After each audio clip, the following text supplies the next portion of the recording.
सगळ्या कव्हरेजकडे लक्ष आहेच, जरांगे पाटलांच्या आंदोलनाकडे, उपोषणाकडे, भाषणाकडे। मात्र या दरम्यान या त्यांच्या मुख्य मागणीकडे, जी मागणी आहे मराठ्यांचा सरसकट, सगळ्या सोयऱ्यांसकट ओबीसी मध्ये समावेश, याच्या वैधानिक कायदेशीर योग्य अयोग्यतेच्या बाबतीतली सुद्धा चर्चा सुरू आहे। याबद्दल बोलण्यासाठी आपल्यासोबत आहेत संविधान आणि कायदेविषयक अभ्यासक उल्हास बापट आपल्यासोबत आहेत। बापटजी, आपलं स्वागत आहे पुढारी न्यूजवर। माझा स्पेसिफिक पहिला प्रश्न आहे, पुन्हा एकदा आपण स्क्वेअर वनला सगळे म्हणून आलेलो आहोत आणि तो एकमेव प्रश्न आहे, मराठ्यांचा सरसकट, सगळे सोयरे यांच्या सकट ओबीसी समावेश होऊ शकतो का? कायद्याची तरतूद काय सांगते?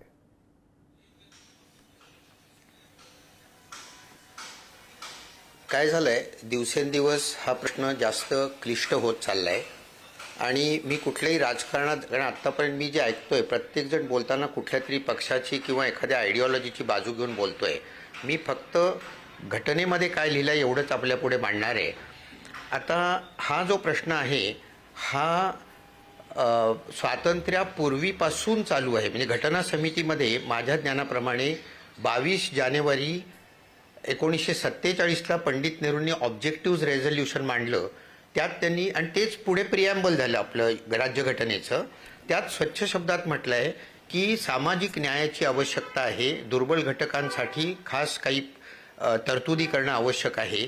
आणि तेच बरोबर आपल्या राज्यघटनेत केलेलं आहे की 14व्या कलमामध्ये कायदा सगळ्यांना समान आहे, परंतु 15व्या कलमामध्ये schedule caste, schedule tribes, backward class, स्त्रिया, आणखी मुलं ही स्पेशल कॅटेगरीज धरली आहेत, वीकर सेक्शन्स धरली आहेत आणि त्यांच्यासाठी खास तरतुदी राज्याला करता येतील असं लिहिलं आहे। त्याच्या खाली आता हे रिझर्वेशन जे आहे ते 15 आणि 16 खाली करता येते, उघड आहे। घटना समितीमध्ये आंबेडकरांनी असं सांगितलं की मी का घटना समितीचं म्हणजे का आलो घटना समितीमध्ये, ते हे जे दुर्बळ घटक आहेत, शेड्यूल कास्ट जे आहेत, त्यांच्या प्रगती करता आलो।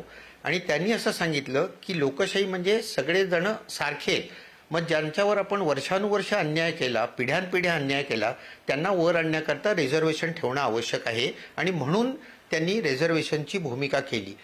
प्रश्न कुठे येतो की कोणाकरता ठेवायचं आणि किती ठेवायचं, त्याबद्दल आंबेडकरांनी स्वच्छ शब्दात सांगितलं की समानता हा नियम आहे आणि रिझर्वेशन हा अपवाद आहे। रिझर्वेशन हा फंडामेंटल राईट नाही। एक आधी पहिली गोष्ट लक्षात घ्या, समानतेचा अधिकार हा फंडामेंटल राईट आहे आणि रिझर्वेशन ही खास दिलेली तरतूद आहे, तो फंडामेंटल राईट नाही। मग आंबेडकर असं म्हणाले की जो अपवाद आहे तो नियमापेक्षा मोठा होऊ शकत नाही आणि त्यामुळे रिझर्वेशन 50%हून जास्त देता येणार नाही। हाच बरोबर मुद्दा केंद्र सानी केसमध्ये सुप्रीम कोर्टाने उचलून धरला आणि सांगितले की 50%च्या वर रिझर्वेशन देता येणार नाही। तेव्हा आत्ताचा जो कायदा आहे त्याप्रमाणे 50%च्या वर रिझर्वेशन देता येणार नाही। आता प्रश्न असा उरतो की मराठा या ओबीसीमध्ये येतात का? तर ट्रिपल टेस्ट सांगितलेली आहे सुप्रीम कोर्टाने। ट्रिपल टेस्ट याचा अर्थ असा की मागास आयोगाने मराठा समाज मागास ठरवायला पाहिजे, 1, त्यानंतर एम्पेरिकल डेटा उपलब्ध पाहिजे, 2, आणि 50%च्या वर देता येणार नाही, 3। या 3 गोष्टी आहेत। या 3 गोष्टी जर का ते बसलं तर मराठा समाज हा ओबीसी मध्ये घालता येतो। आता 50%च्या वर आरक्षण देता येणार नसल्यामुळे 50%च्या बाहेर मराठ्यांना आरक्षण देताच येणार नाही आणि ते मागास असतील असं डिक्लेअर झालं तर ते ओबीसीत येतात। ओबीसीची व्याख्याच ती आहे, socially in educationally backward class, त्याच्यात ते येऊ शकतात। तेव्हा जरांगे यांची जी आत्ताची मागणी आहे की आम्हाला रिझर्वेशन पाहिजे आणि ते ओबीसीतूनच पाहिजे, हे सध्या तरी कायद्याला धरून आहे। आता यातून मार्ग कसा काढायचा हे थोर आपले राजकारणी लोक जे सगळे बसलेत, शेवट लक्षात घ्या की politics is race for power. त्यामुळे सत्ता टिकवण्याकरता किंवा सत्ता मिळवण्याकरता वेड्यावाकड्या मार्गांचे उपयोग केले जातात। तर मी जे आता सांगितलं त्याप्रमाणे मागास आयोग पाहिजे, त्यांनी मागास ठरवलं पाहिजे मराठा समाजाला, त्याचा एम्पिरिकल डेटा उपलब्ध पाहिजे, त्याचं कंटेम्परेनियस पाहिजे असंही सुप्रीम कोर्टाने म्हटलं। म्हणजे आत्ताचा पाहिजे, या क्षणाचा, कुठला तरी 50 वर्षापूर्वीचा चालणार नाही आणि ते 50%च्या वर जाता कामा नये। ही राज्यघटनेची पोझिशन आहे, तेवढी फक्त मी तुम्हाला सांगतो। बापट सर, यामधला एक मुद्दा मराठा तज्ञांकडून, अभ्यासकांकडून वेळोवेळी मांडला गेला, तो असा की समजा मराठ्यांच्या बाबतीत या सगळ्या कसोट्या लावायच्या, शास्त्रीय चाचण्या लावायच्या, सर्वेक्षण करायचे आहेत, पण 80 आणि 90च्या दशकामध्ये महाराष्ट्रातले जे काही ओबीसी घटक या किंवा जाती समूह या ओबीसी यादीत घालण्यात आले, तेव्हा मात्र इतके मोठे अभ्यास, सर्वेक्षण झाली नव्हती। मग आमच्या बाबतीत या कसोट्या का? आणि मग तसं असेल तर मग आधीच्यांची रद्द करा आरक्षण. नाही, याचं उत्तर मी देऊ शकणार नाही. हे पुन्हा राजकारणाचा भाग झाला. आता साधारण 22-22.5% हे शेड्यूल कास्ट शेड्यूल ट्राईब आहे. 50% म्हणजे 27% हे ओबीसी आहे. तर तो जो घटक आहे तो सगळ्यांनी वाटून सामंजस्याने वाटून घेतला पाहिजे. ओबीसींना अशी कडक भूमिका घेता येणार नाही की मराठी इथे येऊच नाहीत. त्यामुळे हा लढा जो आहे ना, हा ओबीसी विरुद्ध मराठा अशा तऱ्हेचा हा राजकीय लढा आता मला झालेला दिसतोय. तर याच्यात दोघांनी सामंजस्याने भूमिका घ्यायला पाहिजे, तोडगा काढायला पाहिजे. जे काय मिळणार ते 50%च्या आतच मिळणार हे निश्चित आहे. त्यामुळे जरांगेंची आत्ताची जी मागणी आहे ती मागणी बरोबर आहे. ती पूर्ण कशी करायची ते मुख्यमंत्र्यांनी ठरवावं. आणखी एक मुद्दा यातला असा की ओबीसी समावेशाच्या बाबतीत बाकी जाती समूहांनी आक्षेप व्यक्त केलाय, ओबीसी जाती समूहांनी.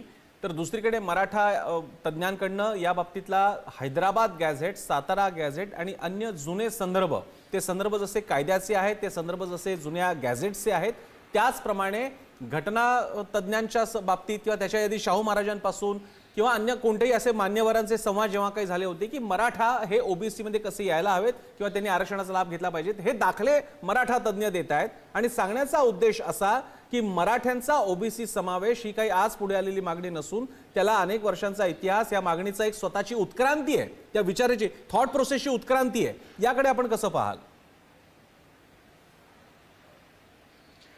नाही, मी सांगितलं तसं की याला मागास आयोग जो आहे त्यांनी हे सगळं मान्य करायला पाहिजे. आपण इतिहासात काय झालं, एव्होल्युशन कसं झालं याला काही महत्व नाही. त्यांनी काय म्हटलंय, या क्षणाला काय स्थिती आहे ती आपल्याला बघायची आहे. या क्षणाला काय होतं, मराठा समाज हा काही सगळा मागास अर्थातच नाही. जे मिनिस्टर कोटीच्या कोटी ज्यांची इस्टेट आहे आणि मर्सिडीज आणि लेक्सेसमधनं जे हिंडतात ते अर्थातच मागास नाही आहेत. परंतु माझ्या घरी काम करणारी जी बाई आहे धुण्या भांड्याची, ती 4थी पास आहे, ती मराठा आहे, ती निश्चित मागास आहे. तिच्यासाठी आरक्षण असणं आवश्यक आहे. त्यामुळे अशा लोक म्हणजे क्रीमी लेअर, थोडक्यात ओबीसीतला सगळा क्रीमी लेअर पण काढायला पाहिजे. हा जटिल प्रश्न आहे. तेव्हा हा राजकारणी लोकांनी मॅच्युरिटी दाखवून सोडवायला पाहिजे. इथे घटनातज्ञांचं कामच नाही आहे खरं काही. ह्या सामोपचारांनी आणि एकमेकांशी कॉम्प्रोमाइज करून हे सोडवण्याचा प्रश्न आहे. परंतु मराठा, जे मागास मराठा आहेत त्यांना रिझर्वेशन मिळणं आवश्यक आहे आणि टोटल रिझर्वेशन 50%च्या वर जाता कामा नये. हे घटनेचं हे काळ्या दगडावरची रेष आहे. म्हणजे 72 साली हा इंद्रसानी जो नियम दिलाय, म्हणजे आता 30 वर्ष होऊन गेली, 30 वर्ष होऊन गेली, हा नियम आहे भारतात, तो मोडता येणार नाही आपल्याला. बापट सर, पुढचा मुद्दा असा की सध्या हे आंदोलन चालू आहे महाराष्ट्रात, मुंबईत, आणि मागणी केली जाते राज्य शासनाकडे. त्यातला मेरिटचा भाग सोडून द्या, त्या मागणीमधलं मेरिट किंवा मराठ्यांना मिळू शकतं किंवा नाही, पण प्रोसेसचा भाग म्हणून राज्य शासनाने समजा उद्या जाहीर केलं, जसं यापूर्वीच्या राज्य शासनाने केलं होतं, जाहीर दिलं की ओबीसी मध्ये मराठा समाजाचा सरसकट समावेश. समजा आपण एक केवळ उदाहरणापुरता, अकॅडमिक डिस्कशन पुरता बोलतोय, असं झाल्यास पुढची प्रोसेस काय असेल? त्याच्यामध्ये मग ओबीसी आयोग, केंद्रीय खातं आणि न्यायालय या तिघांचा रोल कसा असेल? नाही, आता तुम्ही म्हणतात ते अगदी बरोबर आहे. जोपर्यंत हे लेजिस्लेचरमध्ये चर्चा चालली आहे किंवा राजकारणाच्या लोकांमध्ये चर्चा चालली आहे तोपर्यंत आपल्याला न्यायालयाकडे जाता येत नाही. विधेयक न्यायालयात चॅलेंज करता येत नाही. विधेयकाचं रूपांतर ज्यावेळी कायद्यात होतं, त्याच्यावर गव्हर्नरची सही झाली, राष्ट्रपतींची सही झाली की तो कायदा होतो. कायदा झाला की तो राज्यघटनेशी जुळता मिळता आहे की नाही हे पाहण्याचा अधिकार जो आहे तो सुप्रीम कोर्टाकडे, हायकोर्टांकडे आहे. आणि तो जर का बेसिक स्ट्रक्चरशी मूलभूत, केशवानंद भारती खटल्यामध्ये सांगितलंय की प्रत्येक कायदा हा घटनेच्या चौकटीत, घटना दुरुस्ती सुद्धा घटनेच्या चौकटीत करायला लागते. घटना दुरुस्ती जरी घटनेच्या मूलतत्वांच्या विरुद्ध झाली तर ती घटना बाह्य ठरवली जाते, जशी आतापर्यंत ठरवली गेली आहे 2-4 वेळा. तेव्हा हा कायदा पास करा तुम्ही, मग तो बरोबर आहे का चूक आहे हे सुप्रीम कोर्ट ठरवेल. पण मी मगाशी जसं म्हणालो की यापूर्वी असे जेव्हा प्रकार झाले काँग्रेसच्या कार्यकाळामध्ये सुद्धा, त्यानंतर त्याला लगेचच चॅलेंज करण्यात आलं होतं. आता जर का असा काही प्रकार करण्याचा प्रयत्न झाला, आणि पुन्हा आपण हे एक चर्चा म्हणून घेतोय की राज्य शासनानं हा असंतोष आणि मुंबईसारखं महत्त्व लक्षात घेऊन जर का विशेष अधिवेशन बोलावणं असेल, अध्यादेश काढणं असेल, असे कोणतेही उपलब्ध पर्यायांचा वापर केल्यास त्याची पुढची नैसर्गिक कायदेशीर प्रक्रिया कशी तुम्हाला वाटते, सुरळीत किंवा अडचणीची? हा, नाही, कसं होतं, अनेक राज्यांमध्ये 50%च्या वर आरक्षण देण्याचा प्रयत्न झालेला आहे. हा काही महाराष्ट्र पहिलं राज्य नाही आहे. सर्व राज्यांमध्ये हायकोर्ट लेवलला ते उडवण्यात आलेलं आहे. फक्त महाराष्ट्रामध्ये जेव्हा 50% एक्सीड झालं त्यावेळी बॉम्बे हायकोर्टनी का तसा निर्णय दिला मला माहित नाही, परंतु ते चालेल असा निर्णय दिला. वास्तविक 141 कलमाखाली सुप्रीम कोर्टाने जे सांगितलंय तो निर्णय बंधनकारक असतो सगळ्या हायकोर्टांवर.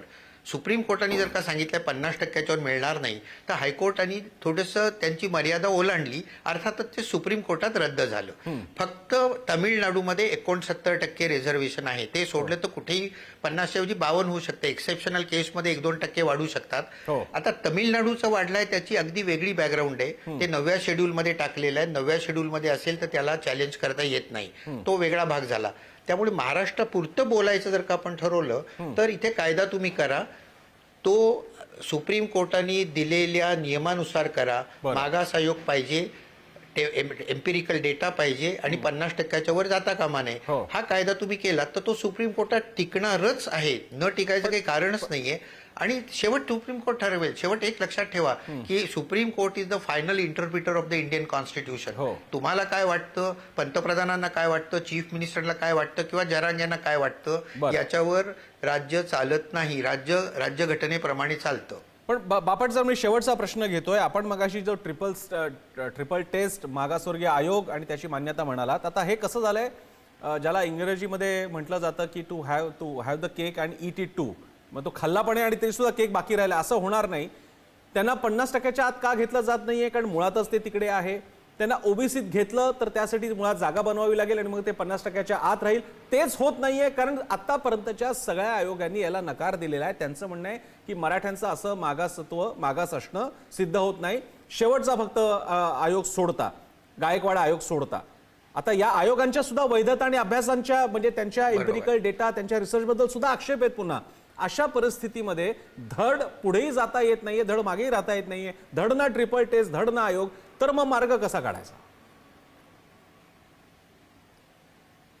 नाही, अगदी बरोबर आहे तुमचं. इथेच सगळा जो धरसोडपणा चाललेला आहे तो इथेच चाललेला आहे. म्हणजे मी जस्टिस बापट कमिशन जे होतं ते माझ्याहून खूप सिनियर होते 10-15 वर्षांनी, पण त्यांच्याबरोबर चर्चा केली होती. त्यांनी स्वच्छ शब्दात सांगितलं होतं की मराठा मागास असूच शकत नाही. ज्यांचे साखर कारखाने आहेत, ज्यांची शिक्षण संस्था आहेत, ज्यांचे मुख्यमंत्री आहेत, ते मागास कसे असतील असं ते मला म्हणाले. परंतु त्यात मी त्यांना असं म्हटलं की त्यातला काही भाग मागास आहे, क्रीमी लेअर काढून टाकली तर बाकीचा मागास आहे.